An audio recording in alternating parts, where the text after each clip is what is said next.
അങ്ങനെ അതും സംഭവിച്ചിരിക്കുകയാണ്. മാസങ്ങളും വർഷങ്ങളും നീണ്ട കാത്തിരിപ്പിനൊടുവിൽ മാരുതി സുസുക്കിയുടെ വാഹന ശ്രേണിയിലേക്ക് അവരുടെ ആദ്യത്തെ ഇലക്ട്രിക് വാഹനം എത്തിയിരിക്കുകയാണ് ഈ വിത്താര.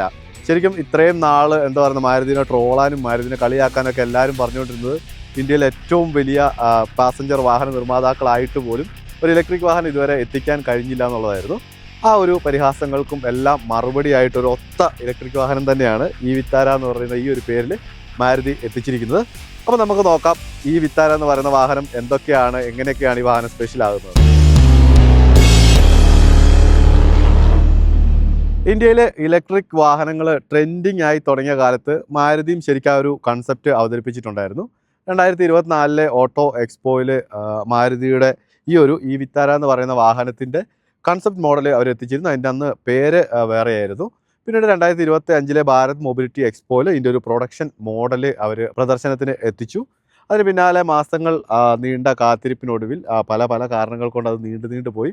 ഡിസംബറിലേക്ക്, അതായത് ഈ വർഷം അവസാനിക്കാൻ തുടങ്ങുന്ന ഈ ഒരു സാഹചര്യത്തിലാണ്, അല്ലെങ്കിൽ ഈ ഒരു അവസരത്തിൽ ഈ വാഹനം ശരിക്കും റോഡുകളിലേക്ക് എത്താൻ ഒരുങ്ങുകയാണ്. ശരിക്കും ഇന്ത്യൻ നിർമ്മിതമായിട്ടുള്ള ഈ ഇലക്ട്രിക് വാഹനം സുസുക്കി വിത്താര എന്ന പേരിൽ വിദേശ രാജ്യങ്ങൾ ഏതാണ്ട് 100-ലധികം രാജ്യങ്ങളിലേക്ക് ഇതിനോടകം തന്നെ എത്തിച്ചിട്ടുണ്ട്. ശരിക്കും നമ്മൾ വിദേശത്ത് ഈ വാഹനം ഓടുന്നതിൻ്റെ പല വീഡിയോയും ദൃശ്യങ്ങളൊക്കെ നമ്മൾ കണ്ടും കഴിഞ്ഞതാണ്. ശരിക്കും ഭയങ്കര ഹാൻസം ആയിട്ടുള്ളൊരു ഇലക്ട്രിക് വാഹനം എന്നാണ് മാരുതി പോലും ഇതിനെ വിശേഷിപ്പിക്കുന്നത്. ശരിക്കും നമുക്ക് ആ ഒരു കാഴ്ചയിലും നമുക്ക് ആ ഒരു ഫീൽ ശരിക്കും കിട്ടുന്നുണ്ട്. മാരുതിയുടെ ആ ഒരു നെക്സ്റ്റ് ട്രീ എന്ന് പറയുന്ന ആ ഒരു നെക്സ്റ്റ് ജനറേഷൻ ഡിസൈൻ പാറ്റേണിലാണ് ഈ ഒരു ഹെഡ് ലാമ്പ് വന്നിരിക്കുന്നത്. നമുക്ക് കാണാൻ പറ്റും ഈ ഒരു DRL ഇവിടെ ആരംഭിച്ച് ഇങ്ങോട്ട് വരുന്ന ഒരു LED DRL നമുക്ക് കാണാൻ വേണ്ടി പറ്റും. ഈ ഒരു ഏരിയയിൽ ഒരു സിംഗിൾ പ്രൊജക്ഷൻ ഹെഡ് ലാമ്പ് കൊടുത്തിട്ടുണ്ട്. പിന്നെ അതിനോട് ശരിക്കും ആ ഒരു കളർ ഇണങ്ങുന്ന രീതിയിൽ തന്നെ തിളക്കമുള്ള അല്ലെങ്കിൽ ഗ്ലോസി ബ്ലാക്ക് നിറത്തിലാണ് അതിൻ്റെ ആ ഒരു സ്ട്രിപ്പ് കൊടുത്തിരിക്കുന്നത്. ആ സ്ട്രിപ്പിൽ മാരുതിയുടെ ലോഗോ വളരെ വലുതായിട്ട് കൊടുത്തിട്ടുണ്ട്. കാരണം ഇത്രയും വലുപ്പത്തിൽ ഈ ഒരു ലോഗോ കൊടുക്കാൻ പറ്റി. ശരിക്കും ഇതൊരു ഇലക്ട്രിക് വാഹനമാണ്.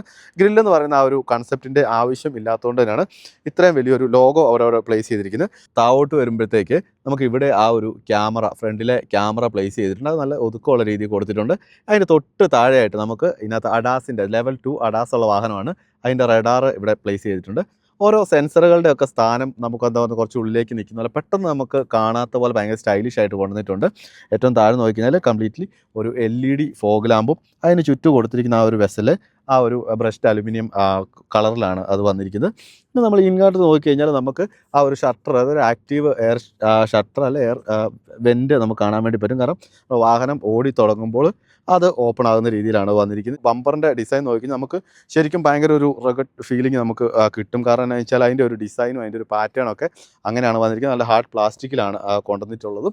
അത് അത്യാവശ്യം വാഹനത്തിന് SUV ഭാവവും കൊടുക്കുന്നുണ്ട്. ബമ്പറിൽ നമ്മൾ പറഞ്ഞ ആ ഒരു പ്ലാസ്റ്റിക് ക്ലാഡിങ്ങുകൾ സൈഡിലേക്ക് വരുമ്പോൾ അതൊരു വീലാർച്ചായിട്ട് പോകുന്നുണ്ട്. അതുപോലെ വീലാർച്ചും സൈഡ് ഡോറിലൂടെ നീണ്ട് അത് പിന്നിലേക്ക്, അതായത് വാഹനത്തിന് ചുറ്റും ആ ഒരു പ്ലാസ്റ്റിക് ക്ലാഡിങ് അവർ യൂസ് ചെയ്തിട്ടുണ്ടെന്നുള്ളതാണ്. 18 ഇഞ്ച് വലുപ്പത്തിലുള്ള എയറോ അലോയ് വീൽസ് ആണ് ഇതിൽ കൊടുത്തിട്ടുള്ള. ആ ഡിസൈൻ നമുക്ക് കറക്റ്റ് മനസ്സിലാവും. ഇതിൻ്റെ ചാർജിങ് വരുന്നത് ഈ ഒരു ഏരിയയിലാണ്, അതായത് മുന്നിലെ ഫെൻഡറിൽ തന്നെയാണ് അവർ ആ ചാർജിങ് സംവിധാനവും കൊടുത്തിരിക്കുന്നത്. ഇനി നമ്മൾ ഇതിൻ്റെ ഒരു റിയർ വ്യൂ മിററിലേക്ക് നോക്കിക്കഴിഞ്ഞാൽ അത് ശരിക്കും ആ ഒരു പില്ലറിൽ നിന്ന് മാറ്റി ഡോറിലേക്ക് കൊണ്ടുവന്നിട്ടുണ്ട്. അതുകൊണ്ട് തന്നെ വിസിബിലിറ്റി കുറച്ചും കൂടെ കൂടുതലായിട്ട് കിട്ടും. അതിൽ ആ ഇൻഡിക്കേറ്റർ ഇൻറ്റഗ്രേറ്റ് ചെയ്തിരിക്കുന്നത് കാണാൻ വേണ്ടി പറ്റും. ഇവിടെ അതൊരു 360 വ്യൂ ക്യാമറ അല്ലെങ്കിൽ ലൈൻ കീപ്പിനുള്ള ആ ഒരു ക്യാമറ ഇവിടെ പ്ലേസ് ചെയ്തിട്ടുണ്ട്.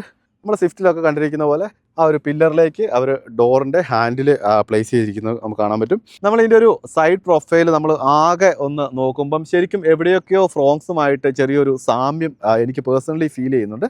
പക്ഷെ അത് അല്ലാതെ ഒരു മാറ്റം നമുക്ക് ഫീൽ ചെയ്യുന്നത് ഈ വന്നിരിക്കുന്ന ഈ ഒരു ബൾജിങ്ങും ഡോറിൻ്റെ കാര്യത്തിൽ വന്നിട്ടുള്ള ഈ ഒരു ഡിസൈൻ ഏരിയ ഒക്കെയാണ്. അത് കുറച്ചും കൂടെ എന്താ പറയുന്നത്, ആ വാഹനത്തിന് ഒരു കംപ്ലീറ്റ് SUVയുടെ ഒരു ഭാവം കൊടുക്കുന്നുണ്ട്.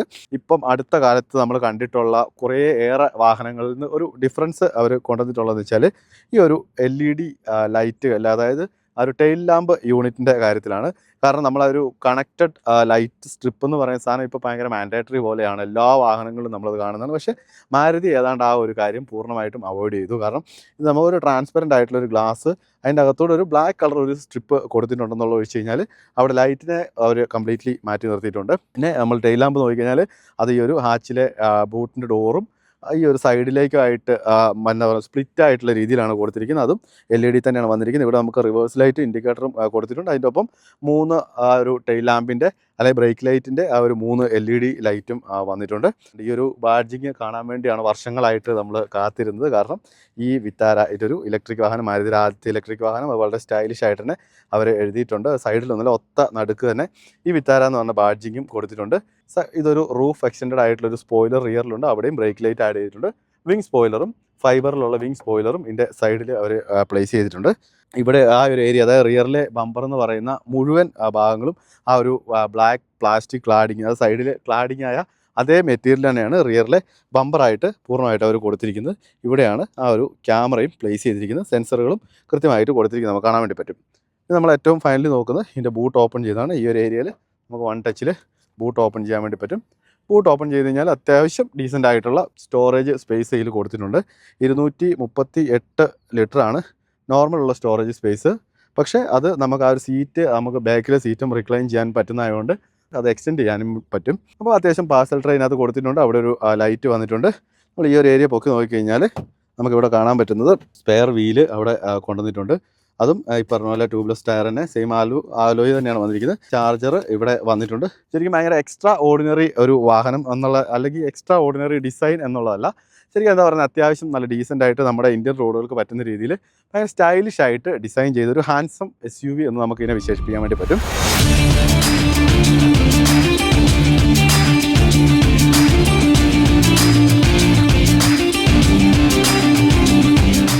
മാരുതിയുടെ വാദം കടമെടുത്തു കഴിഞ്ഞാൽ ശരിക്കും ഡിജിറ്റൽ കോക്പിറ്റ് ആയിട്ടാണ് ഈ ഒരു ഇൻറ്റീരിയർ അവർ ഡിസൈൻ ചെയ്തിരിക്കുന്നത്.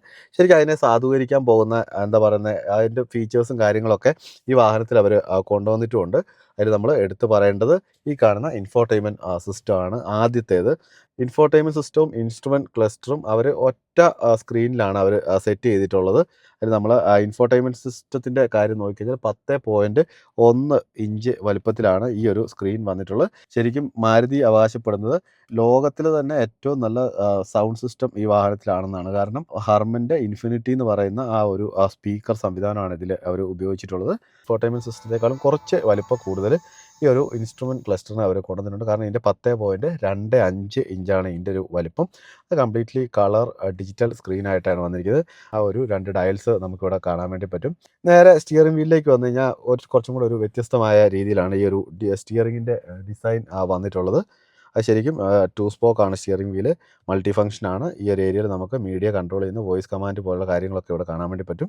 ഈ ഏരിയയിലേക്ക് വന്നു കഴിഞ്ഞാൽ കംപ്ലീറ്റ്ലി സേഫ്റ്റിക്ക് വേണ്ടി അവർ മാറ്റി വെച്ചിരിക്കുകയാണ്. ലെതർ റാപ്പ് ചെയ്ത് അത്യാവശ്യം ഒരു, എന്താ പറയുന്നത്, ചതുരം എന്ന് വേണമെങ്കിൽ നമുക്ക് വിശേഷിപ്പിക്കാൻ പറ്റുന്ന രീതിയിലാണ് ഈ ഒരു സ്റ്റിയറിങ്ങിൻ്റെ ഡിസൈനും വന്നിട്ടുള്ളത്.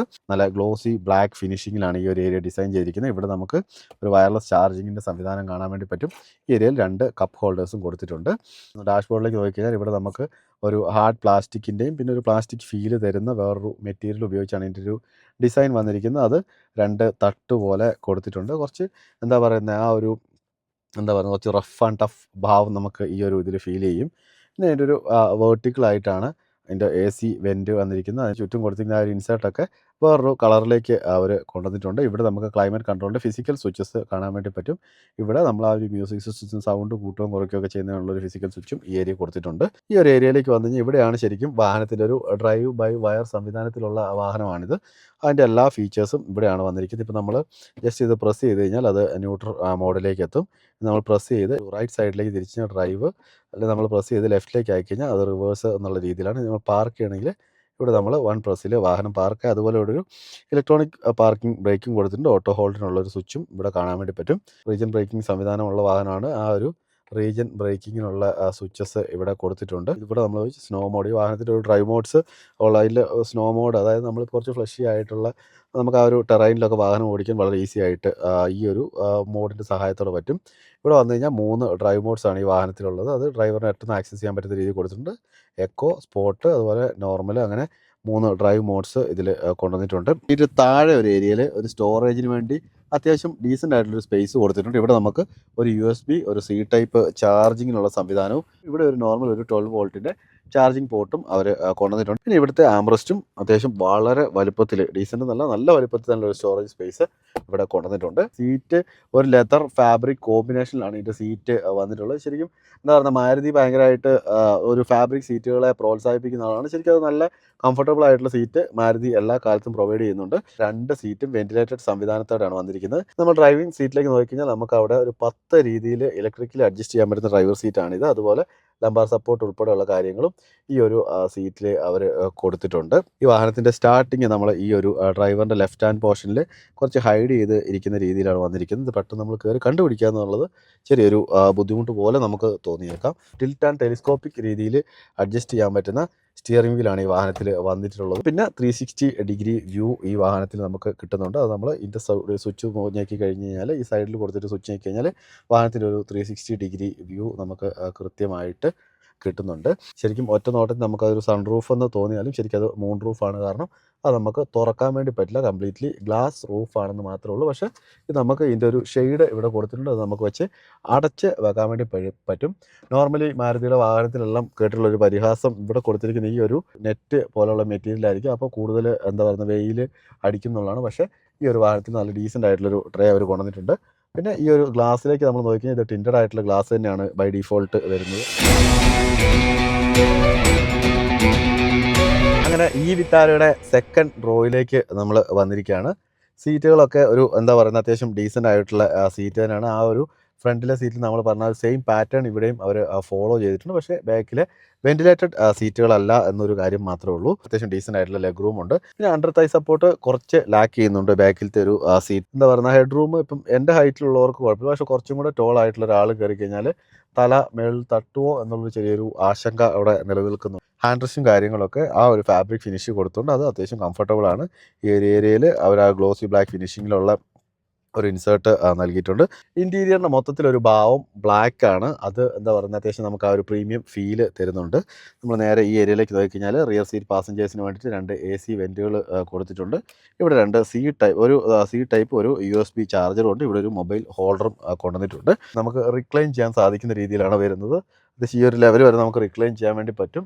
പിന്നെ എന്ന് വെച്ചാൽ 40-20-40 രീതിയിൽ സ്പ്ലിറ്റ് ചെയ്യാൻ പറ്റുന്ന രീതിയിലാണ് സീറ്റ് വരുന്നത്. നമുക്ക് ജസ്റ്റ് നോക്കിക്കഴിഞ്ഞാൽ നമ്മളിവിടെ ഒരു ടേപ്പ് കൊടുത്തിട്ടുണ്ട്. നമ്മൾ ജസ്റ്റ് പുള്ളി ചെയ്തിട്ട് നമ്മൾ ഈ താത്തി വെച്ച് കഴിഞ്ഞാൽ ഇത് നമുക്ക് നമ്മുടെ ഒരു ആൻഡ്രസ്റ്റ് ആയിട്ട് ഉപയോഗിക്കാൻ വേണ്ടി പറ്റും. ഇവിടെ 2 ഗ്ലാസ് ഹോൾഡേഴ്സ് കൊടുത്തിട്ടുണ്ട്. അപ്പോൾ കൃത്യമായിട്ട് 40-40-20 എന്ന രീതിയിൽ സ്പ്ലിറ്റ് ചെയ്യാൻ പറ്റുന്ന സീറ്റായിട്ട് അത് വരുന്നുണ്ട്.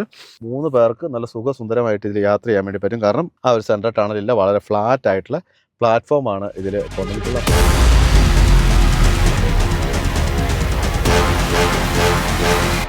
അങ്ങനെ നമ്മൾ ഈ വിറ്റാരയുടെ ഡ്രൈവിലേക്ക് വന്നിരിക്കുകയാണ്. ശരിക്കും നമ്മൾ ഈ വാഹനം ഓടിക്കുന്നത് ആ ഒരു മുംബൈ ഡൽഹി എക്സ്പ്രസ് വേയിൽ കൂടെയാണ് ഓടിക്കുന്നത്. അപ്പോൾ സ്വാഭാവികമായിട്ട് അതിൻ്റെ ഒരു സ്പീഡ് ഒക്കെ നമുക്ക് കാണിക്കുന്നതിൽ പ്രത്യേകിച്ച് വേറെ തടസ്സമൊന്നും ഇല്ലയെന്ന് നമ്മൾ വിചാരിക്കുന്നു. കാരണം അത്യാവശ്യം നല്ല രീതിയിൽ സ്പീഡ് എടുക്കാൻ പറ്റുന്നൊരു വാഹനം തന്നെയാണ്. 120 കിലോമീറ്ററിലാണ് ഇതിൻ്റെ സ്പീഡ് ലിമിറ്റ് ചെയ്തിട്ടുള്ളത്. 2 ബാറ്ററി പാക്ക് ഓപ്ഷനുകളിലാണ് ഈ വാഹനം വരുന്നത്. ഒന്ന് 49 kWh ശേഷിയുള്ള ഒരു ബാറ്ററി, അതുപോലെ 61 kWh ശേഷിയുള്ള 2 ബാറ്ററി പാക്കിലാണ് വരുന്നത്. ഇപ്പം നമ്മൾ ഓടിക്കുന്നത് ആ ഒരു 61 kWh ശേഷിയുള്ള ആ ബാറ്ററി പാക്കുള്ളൊരു മോഡലാണ് നമ്മളിപ്പോൾ ഓടിക്കുന്നത്. പവർഫുൾ ആയിട്ടുള്ളൊരു വാഹനം തന്നെയാണിത്. ഇതിൻ്റെ ഒരു മോട്ടർ എന്ന് പറഞ്ഞു കഴിഞ്ഞാൽ 174 HP പവറും അതുപോലെ 189 Nm ടോർക്കും പ്രൊഡ്യൂസ് ചെയ്യുന്നൊരു മോട്ടറാണ് ഈ ഒരു വാഹനത്തിന് കരുത്തേകുന്നത്. മാരുതിയുടെ മറ്റ് പല വാഹനങ്ങളിലും നമ്മൾ കേട്ടിട്ടുള്ളതാണ് ഹാർടെക് പ്ലാറ്റ്ഫോം എന്നുള്ളത്. കാരണം മാരുതിയുടെ ഒരു ലെഗസി പ്ലാറ്റ്ഫോം തന്നെയാണത്. ആ ഒരു പ്ലാറ്റ്ഫോമിനെ ഇലക്ട്രിക്കിലേക്ക് മാറ്റിയിട്ടുള്ള ഹാർടെക് പ്ലാറ്റ്ഫോമാണ്. അതും ഒരു സ്കേറ്റ് ബോർഡ് സെറ്റപ്പിൽ വന്നിട്ടുള്ളൊരു പ്ലാറ്റ്ഫോമാണ്. അത്യാവശ്യം നല്ല വെൽ ട്യൂൺഡ് ആയിട്ടുള്ള നല്ലൊരു സസ്പെൻഷൻ സംവിധാനമാണ് ഇതിനകത്ത് വന്നിട്ടുള്ളത്. അതായത് മുമ്പിൽ നമ്മൾ നോക്കുകയാണെങ്കിൽ നമ്മൾ മറ്റ് പല വാഹനങ്ങളിലും കണ്ടിട്ടുള്ള ഒരു മക്ഫേഴ്സൺ എന്ന് പറയുന്ന ആ ഒരു സെയിം സസ്പെൻഷൻ തന്നെയാണ് വന്നിരിക്കുന്നത്. പക്ഷേ അതിൻ്റെ ഒരു ഫ്രെയിം എന്ന് പറഞ്ഞാൽ ക്രാഡിൽ ടൈപ്പ് ഫ്രെയിമാണ് വരുന്നത്. സസ്പെൻഷൻ സംവിധാനത്തെ ഒത്തിരി എലിവേറ്റ് ചെയ്യുന്നുണ്ട്. ബാക്കിലേക്ക് നോക്കിക്കഴിഞ്ഞാൽ ആ ഒരു മൾട്ടി ലിങ്ക് സസ്പെൻഷൻ സംവിധാനമാണ് ഇതിൽ കൊണ്ടുവന്നിട്ടുള്ളത്. അപ്പം ഈ 2 എന്താ പറയുന്ന സംവിധാനങ്ങൾ കൂടി വന്നത് യാത്ര നമ്മുടെ ഒരു കംഫർട്ട് ലെവൽ ഒത്തിരി വർദ്ധിപ്പിച്ചിട്ടുണ്ട്. ബാറ്ററിയുടെ പ്ലേസ്മെൻറ്റ് വരുന്നത് നമ്മുടെ ഈ ഒരു പ്ലാറ്റ്ഫോമിൻ്റെ അടിയിലായിട്ട് കൊടുത്തിട്ടുള്ളതുകൊണ്ട് ശരിക്കും നമുക്ക് ആ ഒരു വെയിറ്റ് നമുക്ക് ഫീൽ ചെയ്യുന്നുണ്ട്. പക്ഷേ അത് പെർഫോമൻസിനെ ബാധിക്കുന്നില്ല എന്നുള്ളത് വേറൊരു ഫാക്ടർ തന്നെയാണ്. അത്യാവശ്യം നല്ല വെയിറ്റ് ഫീൽ ചെയ്യുന്ന നല്ല ഫീഡ്ബാക്ക് ഉള്ള സ്റ്റിയറിംഗ് വീല് തന്നെയാണ്. കാരണം നമ്മളിപ്പം ഈ ഒരു കോർണറിങ്ങിലും കാര്യങ്ങളിലൊക്കെ നമുക്ക് ഭയങ്കര ഈസി ആയിട്ട് മാനേവർ ചെയ്യാൻ പറ്റുന്ന രീതിയിലാണ്. ഇത് സ്വാഭാവികമായിട്ട് SUV ആണ്. അപ്പം നമുക്കിപ്പോൾ അത്യാവശ്യം നല്ല സ്പീഡിൽ പോയി ഒരു കോർണർ എടുത്താൽ പോലും നമുക്ക് ആ ഒരു ബോഡി റോളും കാര്യങ്ങളൊന്നും നമുക്ക് ഒരു രീതിയിൽ നമുക്ക് ഫീൽ ചെയ്യുന്നില്ല. പിന്നെ നമ്മൾ പറയേണ്ടത് ഇതിനകത്ത് കൊടുത്തിരിക്കുന്ന റീജനറേറ്റീവ് ബ്രേക്കിംഗ് സംവിധാനത്തെക്കുറിച്ചാണ്. പക്ഷേ ഒരു പരിധിവരെ ഇവിടെ ഒരു പാഡൽ ഷിഫ്റ്റിൻ്റെ രൂപത്തിൽ അത് കൊടുത്തിരുന്നത് കുറച്ചും കൂടെ ഈസി ആകുമായിരുന്നു. മറ്റ് പല ഇലക്ട്രിക് വാഹനത്തിലും നമ്മളത് കണ്ടിട്ടുണ്ട്. ഇതിൻ്റെ ഈ ഒരു ഏരിയയിൽ കൊടുത്തിട്ട് നമ്മൾ വൺസ് നമ്മൾ കൊടുത്തു കഴിഞ്ഞാൽ നമ്മൾ ആക്സിലേറ്ററിൽ നിന്ന് കാലെടുത്ത് കഴിഞ്ഞാൽ സ്വാഭാവികമായിട്ട് വാഹനം ആ ഒരു ബ്രേക്കിങ്ങിലേക്ക് പോകുന്നുണ്ട്. രണ്ട് മോഡിലും പെർഫോമൻസിൽ ഒരു ഇടിവോ കാര്യങ്ങളൊന്നും നമുക്ക് ഫീൽ ചെയ്യുന്നില്ല. സ്പോർട്സ് മോഡിൽ പെർഫോമൻസ് ഒന്നും കൂടെ എലിവേറ്റ് ചെയ്ത് പോകുന്നുണ്ടെന്ന് ഒഴിച്ച് കഴിഞ്ഞാൽ രണ്ട് മോഡിലും നമ്മളെ എന്താ പറയുന്ന ഒരു ഉപഭോക്താവിനെ അല്ലെങ്കിൽ ഡ്രൈവറെ സാറ്റിസ്ഫൈ ചെയ്യുന്ന എല്ലാ സംവിധാനങ്ങളും കൊണ്ടുവന്നിട്ടുണ്ട്. ഇനി നമ്മൾ ഈ വാഹനത്തിൻ്റെ ഒരു പെർഫോമൻസ് എത്ര കണ്ട് നമ്മളെ ഇമ്പ്രസ് ചെയ്യും എന്നുള്ള കാര്യം നമുക്ക് ജസ്റ്റ് ഒന്ന് നോക്കാം. കാരണം ഇതിൻ്റെ ഒരു 0 to 100 ക്ലോക്ക് ചെയ്യാൻ വേണ്ടി നമ്മളിപ്പോൾ ഓടിക്കുന്ന ഈ ഒരു 61 kWh ബാറ്ററി പാക്കുള്ള ഒരു വാഹനത്തിന് വേണ്ടത് വെറും 8.7 സെക്കൻഡ് മാത്രമാണ്. ഇതിൻ്റെ ഒരു മാക്സിമം സ്പീഡ് 160 കിലോമീറ്റർ ലിമിറ്റ് ചെയ്തിട്ടുണ്ട്. കാരണം നമ്മളിപ്പം ഓൾറെഡി ആ ഒരു ഡ്രൈവിൽ നമ്മൾ ആ ഒരു കിലോമീറ്റർ നമ്മൾ ശരിക്കും അച്ചീവ് ചെയ്തു. അതിൻ്റെ അപ്പുറത്തേക്ക് പിന്നെ വാഹനം കയറില്ല. ശരിക്കും സേഫ്റ്റി പർപ്പസ് കണക്കിലെടുത്ത് തന്നെയാണ്. ബ്രേക്കിങ്ങിൻ്റെ കാര്യത്തിൽ സ്വാഭാവികമായിട്ട് നമുക്കറിയാം അത്യാവശ്യം നല്ല സ്പീഡ് എടുക്കാൻ പറ്റുന്ന ഒരു രീതിയാണ്. അതുകൊണ്ട് തന്നെ ആ ഒരു ബ്രേക്കിങ്ങിൻ്റെ കാര്യം നമ്മൾ കൃത്യമായിട്ട് എടുത്ത് പറയണം. എല്ലാ വീലിനും, അതായത് 4 വീലിനും ആ ഒരു ഡിസ്ക് ബ്രേക്ക് സംവിധാനം ഇതിൽ കൊണ്ടുവന്നിട്ടുണ്ട്. അതുകൊണ്ട് തന്നെ എന്താ പറയുക, പ്രോപ്പറായിട്ടുള്ള ബ്രേക്കിങ് നമുക്ക് കിട്ടുന്നുണ്ട്. അതിൻ്റെ കൂടെ നമ്മൾ ആ റീജിയൻ ആക്ടിവേറ്റ് ചെയ്ത് കഴിഞ്ഞാൽ വളരെ എഫിഷ്യൻ്റ് ആയിട്ടുള്ള ബ്രേക്കിംഗ് സംവിധാനമാണ് നമുക്ക് കിട്ടുന്നത്. കാരണം നമുക്ക് അത്യാവശ്യം നല്ല രീതിയിൽ ആക്സിലേറ്റർ ചെയ്യുകയാണ്. നമ്മൾ ആ റീജിയൻ കൊടുത്തു കഴിഞ്ഞാൽ നമ്മൾ ആ ഒരു ആക്സിലേറ്ററിൽ നിന്ന് കാലെടുത്ത് കഴിഞ്ഞാൽ വാഹനം പ്രോപ്പറായിട്ട് ബ്രേക്കിങ്ങിലേക്ക് പോവുകയാണ്. ശരിക്കും നമ്മൾ ആ സിംഗിൾ പെഡൽ ഡ്രൈവ് എന്നുള്ള ആ സംവിധാനം തന്നെ നമ്മൾ വീണ്ടും ആക്സിലേറ്റർ കൊടുക്കുമ്പോൾ ആ ബ്രേക്ക് റിലീസായിട്ട് നമുക്ക് കൃത്യമായിട്ടുള്ള പെർഫോമൻസ് ഈ വാഹനം തരുന്നുണ്ട്. പിന്നെ നമുക്കൊരു പോരായ്മയായിട്ട് നമുക്ക് തോന്നിയത് എന്താണെന്ന് വെച്ചാൽ ഇങ്ങനെ ഒരു ഇൻസുലേഷനിൽ ചെറിയൊരു കുറവ് സംഭവിച്ചിട്ടുണ്ടെന്ന് നമുക്ക് പറയാൻ പറ്റുള്ളൂ. കാരണം എന്താ വെച്ചാൽ സ്വാഭാവികമായിട്ട് നമുക്കൊരു ഇലക്ട്രിക് വാഹനത്തിൻ്റെ ഒരു ക്യാബിൻ കാര്യങ്ങൾ ഭയങ്കര ക്വയറ്റായിട്ടുള്ള ക്യാബിനായിരിക്കും. നമുക്കൊരു സൗണ്ടോ കാര്യങ്ങളൊന്നും അകത്തേക്ക് അങ്ങനെ എത്തില്ല. പക്ഷേ 100ൻ്റെ മേളിലേക്ക് ഒരു ട്രിപ്പിൾ ഡിജിറ്റ് ഒക്കെ നമ്മൾ സ്പീഡ് ചെയ്യുമ്പോഴത്തേക്ക് അത്യാവശ്യം ടയർ നോയ്സ് കാര്യമായിട്ട് തന്നെ നമുക്ക് ക്യാബിനകത്തേക്ക് കേൾക്കുന്നുണ്ട്. അപ്പോൾ ഈ വാഹനത്തിൻ്റെ മുമ്പിലാണ് ഇതിൻ്റെ ഒരു ഇലക്ട്രിക് മോട്ടർ കൊടുത്തിട്ടുള്ളത്. ലെവൽ 2 ADAS സംവിധാനമാണ് കൊടുത്തിട്ടുള്ളത്. ലൈൻ കീപ്പ് വരുന്നുണ്ട്, അതുപോലെ അഡാപ്റ്റീവ് ക്രൂയിസ് കൺട്രോൾ വരുന്നുണ്ട്, ലൈൻ ഡിപ്പാച്ചർ വാർണിംഗ് വരുന്നുണ്ട്. അങ്ങനെ എന്താ പറയുന്നത്, നമ്മളിപ്പം ലൈൻ നമ്മൾ ഇവിടുന്ന് മാറുകയാണെങ്കിൽ തന്നെ നമ്മുടെ വണ്ടി തന്നെ സ്റ്റിയറിങ് വാഹനം തന്നെ നമ്മൾ ആ ഒരു ഇൻഡിക്കേറ്റർ ഇടാൻ കൊടുക്കുമ്പോഴത്തേക്ക് വാഹനം തന്നെ പിടിച്ച് നമ്മളെ ഇപ്പുറത്തേക്ക് ആക്കുന്നുണ്ട്. പക്ഷേ വൺസ് നമ്മൾ ഇൻഡിക്കേറ്റർ കൊടുത്തു കഴിഞ്ഞാൽ നമുക്ക് വളരെ കൂളായിട്ട് നമുക്ക് ട്രാക്ക് മാറാനും കാര്യങ്ങളൊക്കെ പറ്റുന്നുണ്ട്. പിന്നെ ഇതിലൊരു 7 എയർ ബാഗ് ഇവർ കൊണ്ടുവന്നിട്ടുണ്ട്. ടയർ പ്രഷർ മോണിറ്റർ പോലെയുള്ള ബേസിക് സുരക്ഷാ സംവിധാനങ്ങളൊക്കെ ഈ വാഹനത്തിൽ കൊടുത്തിട്ടുണ്ട്. പിന്നെ ഇതിനേക്കാളെല്ലാം ഉപരി ഇതൊരു ഭാരത് NCAP അതായത് NCAP ക്രാഷ് ടെസ്റ്റിൽ 5 സ്റ്റാർ റേറ്റിംഗ് കിട്ടിയ വാഹനമാണ്. ശരിക്കും ഒരു WLTP സർട്ടിഫൈഡ് റേഞ്ച് എന്ന് പറഞ്ഞു കഴിഞ്ഞാൽ ഈ വാഹനത്തിന് വരുന്നത് 543 കിലോമീറ്റർ റേഞ്ചാണ് പറയുന്നത്. അതായത് സിംഗിൾ ചാർജിൽ 543 കിലോമീറ്റർ ഓടാൻ പറ്റുന്നതാണ്. ശരിക്കും അത് സർട്ടൻ കണ്ടീഷൻസിൻ്റെ ഒക്കെ ബേസിലാണ് ശരിക്കും ആ ഒരു റേഞ്ച് അച്ചീവ് ചെയ്യുന്നത്. ഒരു 450യുടെ മേളിൽ നമുക്ക് സുഖമായിട്ട് നമുക്ക് എടുക്കാൻ പറ്റുന്നുള്ളതാണ്. 11 കിലോവാട്ട് AC ചാർജർ ഉപയോഗിച്ചിട്ട് 10% 80% വരെ ചാർജ് ചെയ്യാൻ വേണ്ടത് വെറും 5.5 മണിക്കൂർ മാത്രമാണ്. അതും ഈ 61 കിലോവാട്ട് ബാറ്ററി പാക്ക് ഉള്ള ഒരു മോഡലിന്. പക്ഷേ ഇത് തന്നെ നമ്മളൊരു 70 കിലോവാട്ട് അതായത് 70 kilowatt fast charge DC fast charger ഉപയോഗിക്കുകയാണെങ്കിൽ 45 മിനിറ്റ് കൊണ്ട് 10% 80% വരെ ചാർജ് ചെയ്യാൻ പറ്റും എന്നുള്ളതാണ് ഈ വാഹനത്തിൻ്റെ വേറൊരു സവിശേഷത. പിന്നെ ഈ വാഹനത്തിൻ്റെ എതിരാളികളായിട്ടുള്ള മറ്റ് ഇലക്ട്രിക് വാഹനങ്ങളുമായിട്ട് കമ്പയർ ചെയ്യുമ്പോൾ നമ്മൾ അത്ര കണ്ട് ടോർക്കി ആയിട്ടുള്ളൊരു മോട്ടറല്ല ഈ വാഹനത്തിൽ കൊടുത്തിട്ടുള്ളതെന്ന് സ്വാഭാവികമായിട്ട് അത് വേണമെങ്കിൽ ഒരു പോരായ്മയായിട്ട് പറയാം. ഹെഡ് റൂം പോലെയുള്ള കാര്യങ്ങളിലൊക്കെ ഒരു ചെറിയൊരു കുറവ് സംഭവിച്ചിട്ടുണ്ടെന്നുള്ളത് ഒഴിച്ചു നിർത്തി കഴിഞ്ഞാൽ ബാക്കി എല്ലാം കൊണ്ടും ഒരു ഇന്ത്യൻ നിരത്തുകൾക്ക് ഇണങ്ങുന്ന, അല്ലെ ഇന്ത്യയുടെ റോഡ് കണ്ടീഷനും നമ്മുടെ സംവിധാനങ്ങൾക്കൊക്കെ ഇണങ്ങുന്ന രീതിയിലാണ് മാരുതി ഈ വാഹനം കൊണ്ടുവന്നിട്ടുള്ളത്.